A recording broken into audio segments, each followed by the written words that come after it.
आज दिनांक 18 ऑगस्ट 2024 रोजी ठाणे शहर आयुक्तालयाचा पोलीस भरतीचा पेपर पार पडला आणि या पेपरचं सर्वात महत्वाचं वैशिष्ट्य म्हणजे की या पेपरमध्ये 15 प्रश्न सामान्य विज्ञान या एकाच घटकावरती विचारण्यात आले आणि त्याच्या पण पुढचं वैशिष्ट्य म्हणजे 15चे 15 प्रश्न आपण बॅच मध्ये शिकवलेले आहेत आणि असे तसे नाही शिकवले, वर्ड टू वर्ड शिकवलेले आहेत आणि वर्ड टू वर्ड लिहून सुद्धा दिलेले आहेत. सगळे 15 प्रश्न आपल्या नोट्स मध्ये सापडले.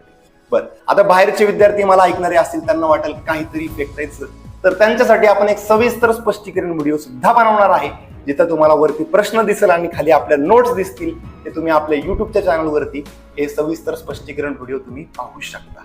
ठीक आहे, आता याच्यातून मला एक विश्वास 100% आहे की आपले विद्यार्थी ठाणेच्या रिझल्टमध्ये 100% 7 किंवा 8 मार्कांनी लीड मध्ये असणार म्हणजे असणार. ठीक आहे, थँक्यू.